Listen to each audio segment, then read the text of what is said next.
नमस्कार दोस्तों, health healing and homeopathy के इस नए वीडियो में आप लोगों का फिर से एक बार स्वागत है। मैं doctor S P. De, consultant homeopathic physician from Siliguri, west Bengal, Bharat से आप सबका शुक्रिया करता हूं मेरे चैनल को इतना लाइक करने के लिए और वेलकम करता हूं। और आज का जो टॉपिक हम लोगों का है वो है acidity and gas pain master class.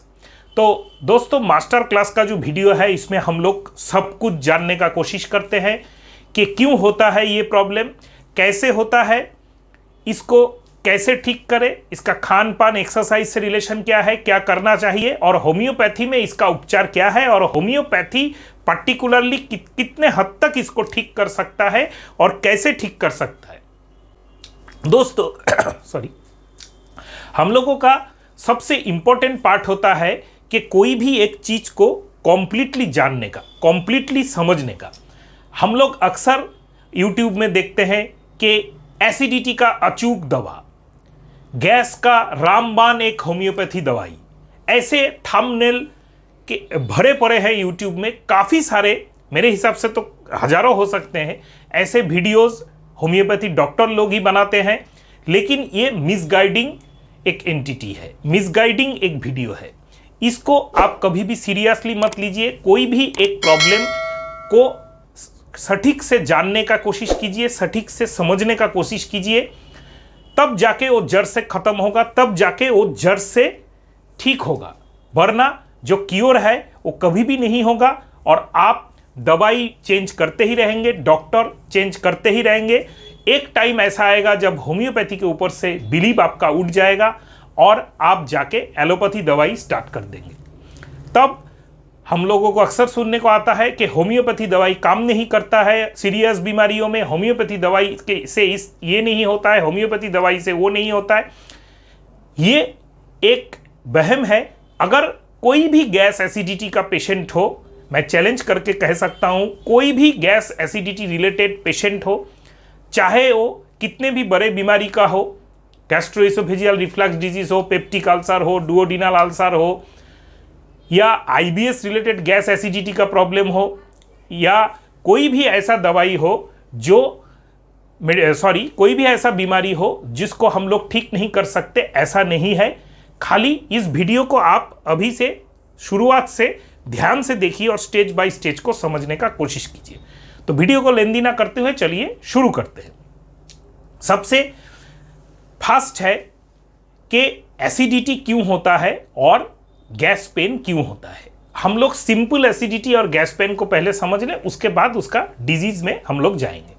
Simple acidity या गैस पेन आपका कोई भी खान पान का उल्टा पिल्टा होने से हो सकता है, कोई भी डाइटरी एरर से हो सकता है, स्पाइसी फूड ले लिए, किसी पार्टी में ज़्यादा खा लिए, अल्कोहल ले लिए, इससे हो सकता है, स्ट्रेस से हो सकता है। तो सिंपल एसिडिटी हम लोग किसको बोलेंगे, सिंपल गैस पेन हम किसको बोलेंगे, जो अभी हुआ है, तुरंत हुआ है और ये ज़्यादा देर तक रहता नहीं है। विदाउट मेडिसिन भी 1-2 दिन में ठीक हो जाता है या 1-2 घंटे में ठीक हो जाता है, लेकिन फिर भी मेडिसिन लेना पड़ेगा।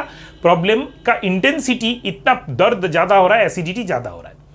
और क्रॉनिक एसिडिटी हम लोग किसको बोलते हैं? क्रॉनिक एसिडिटी जनरली, जो मैंने इस वीडियो में बोला है थोड़ा सा पहले ही, कि gastro-oesophageal reflux disease, acid reflux disease जिसको जीईआरडी बोला जाता है, स्ट्रेस के कारण, क्रॉनिक स्ट्रेस के कारण, क्रॉनिक डाइटरी एरर के कारण, कभी भी मैं ठीक से खाना नहीं खाता हूँ, हर टाइम खाने में थोड़ा थोड़ा प्रॉब्लम होता ही रहता है, मुझको आईबीएस है, मुझको गैस्ट्रिक एसिड रिलेटेड कोई भी प्रॉब्लम है, जैसे पेप्टिक अल्सर हुआ, डुओडिनल अल्सर हुआ, या आजकल सबसे ज़्यादा पेशेंट हम लोगों के पास जो आते हैं PPI, proton pump inhibitor group of drug, esomeprazole, pantoprazole, rabeprazole वगैरह सालों से ले रहे हैं, वो पेशेंट भी एसिडिटी के शिकार है। उनको भी और कोई दवाई एलोपैथी में नहीं है, वो भी हम लोगों के पास आ रहे हैं कि क्रॉनिक एसिडिटी है, इसको कैसे ठीक करें।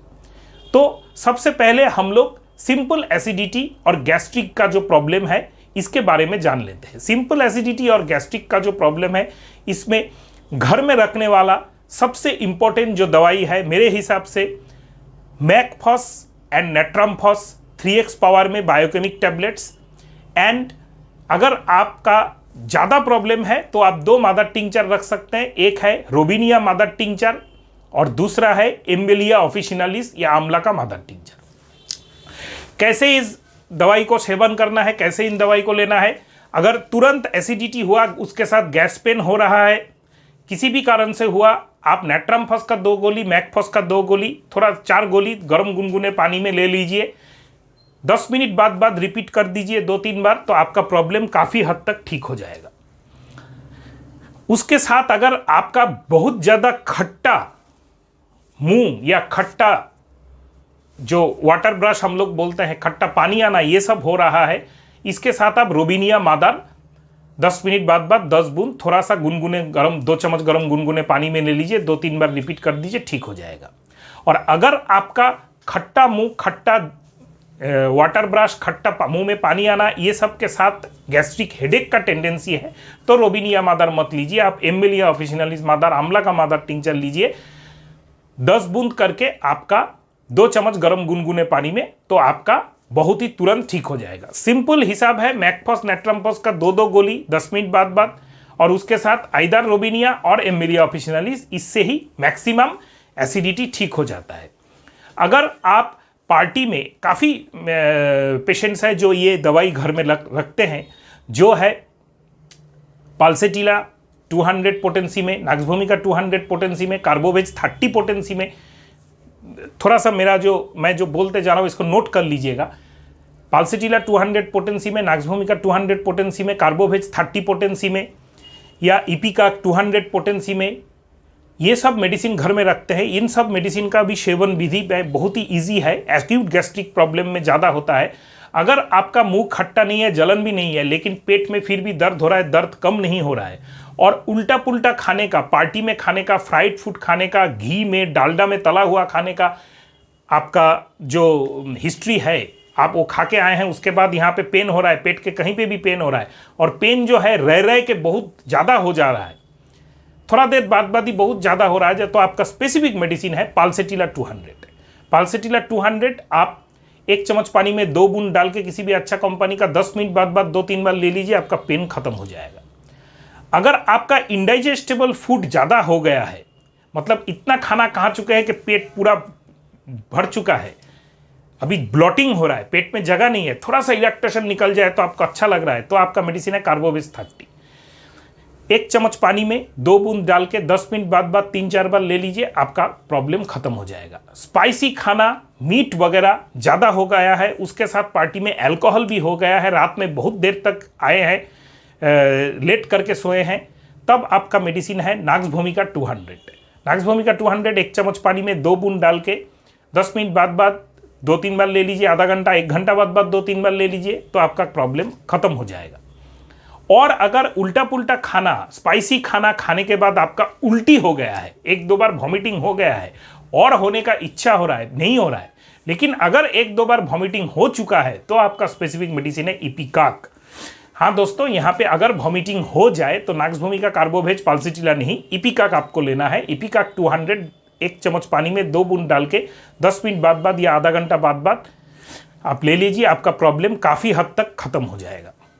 ये एक्यूट जो प्रॉब्लम है, इसको टैकल करने का दवाई है। अभी आते हैं क्रॉनिक प्रॉब्लम्स में। क्रॉनिक प्रॉब्लम्स के लिए मेरे चैनल पे IBS रिलेटेड जो पेशेंट्स है, जो ये वीडियो देख रहे हैं, या आपके अगर चहीते कोई IBS पेशेंट है, उनको वीडियो भेजने का आपका इरादा है, तो IBS के ऊपर मेरा एक डेडिकेटेड अलग से वीडियो है, उसको जरूर देखिए मेरे चैनल पे। यूट्यूब के सर्च ऑप्शन में जाइए, IBS डॉक्टर SP दे टाइप कीजिए, आपको मिल जाएगा। IBS का आप जरूर वो वीडियो देखिए, उसमें आपका IBS का सॉल्यूशन मिल जाएगा। IBS रिलेटेड पेशेंट अक्सर होते हैं, स्ट्रेस रिलेटेड पेशेंट अक्सर होते हैं, जो स्ट्रेस के कारण एसिडिटी के समस्या में जूझ रहे हैं, gastric ulcer, peptic ulcer, duodenal ulcer, GERD, acid reflux disease, ये सब के पेशेंट्स अक्सर होते हैं। तो इन सब के जो भी एसिडिटी के प्रॉब्लम है, चाहे वो आप एलोपैथी PPI जो मेडिसिन है, एसोमेप्रोजोल, पेंटोप्रोजोल, रेबिप्रोजोल वगैरह बहुत दिन से ले रहे हैं, चाहे आपको एसोसिएटेड डायबिटीज़ हो, हाइपरटेंशन हो, या कोई भी हार्ट का प्रॉब्लम हो, फिर भी आप एलोपैथी मेडिसिन छोड़ सकते हैं होम्योपैथी कॉन्स्टिट्यूशनल मायाज्मेटिक ट्रीटमेंट से। इसके लिए आपको एक अच्छा होम्योपैथ के पास जरूर जाना पड़ेगा, वरना ये आप घर में नहीं कर सकते। हाँ, OTC कुछ दवाई जो मैंने इस वीडियो में बताया है, इसको रख के आप इम्प्रूवमेंट थोड़ा सा पा सकते हैं। लेकिन अगर एलोपैथी पीपीआई या एलोपैथी गैस्ट्रिक एंटासिड से आपको छुटकारा पाना है, कोई भी स्टेज का पेशेंट है, मेरा ये दावा है आप छुटकारा पा सकते हैं। इसके लिए डाइटरी करेक्शन जरूरी है, स्ट्रेस रिडक्शन, लाइफस्टाइल मॉडिफिकेशन जरूरी है, और इसके साथ मायाज्मेटिक कॉन्स्टिट्यूशनल ट्रीटमेंट, जिसमें हम लोग एक पेशेंट का पूरा हिस्ट्री लेते हैं, सर से लेके पाँव तक हर चीज़ को हम लोग टटोलते हैं, मेंटल जनरल्स हम लोग टटोलते हैं, फैमिली हिस्ट्री, पास्ट हिस्ट्री टटोलते हैं, और जो पेशेंट का अभी जो स्टेज है जिसमें वो गुजर रहा है इसको टटोलते हैं। इसके बाद जो हम लोगों का हिस्ट्री बनता है उसके ऊपर जो लगातार हम लोग ट्रीटमेंट देते आते हैं।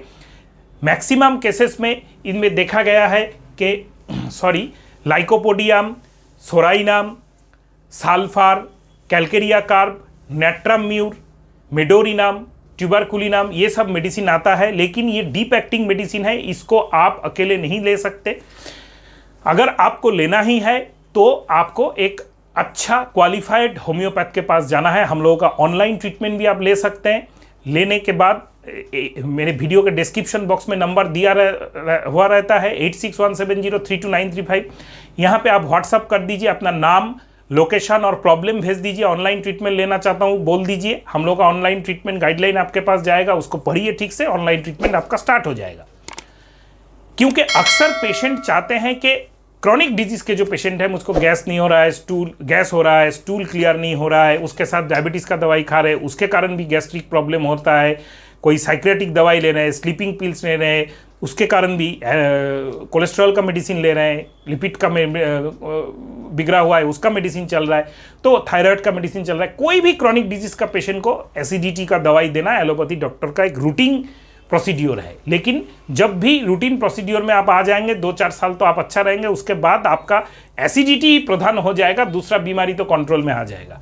इस स्टेज में हम लोग पेशेंट को धीरे धीरे दवाई देते देते कॉन्स्टिट्यूशनल मायाज्मेटिक मेडिसिन, पर्टिकुलरली एलिम पोटेंसी में अगर दिया जाए तो पेशेंट को 2-4-6 महीने में जो एंटासिड डिपेंडेंसी है उसके ऊपर से पेशेंट निकल आ सकता है। और अगर आपको इच्छा है कि ये ट्रीटमेंट लेना है तो जरूर लीजिए, बहुत सारे होम्योपैथी डॉक्टर्स कैपेबल है।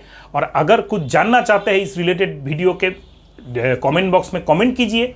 और अगर आप मेरे चैनल पे नए हैं, चैनल को सब्सक्राइब करके बेल आइकॉन को प्रेस करना मत भूलिएगा दोस्तों, क्योंकि ऐसे वीडियो काम के आपके लिए मैं लेते आता रहता हूं। और जो भी आप जानना चाहते हैं और भी होम्योपैथी रिलेटेड टॉपिक के ऊपर, होम्योपैथी मेडिसिन के बारे में जानना चाहते हैं तो कमेंट में कमेंट जरूर कीजिएगा।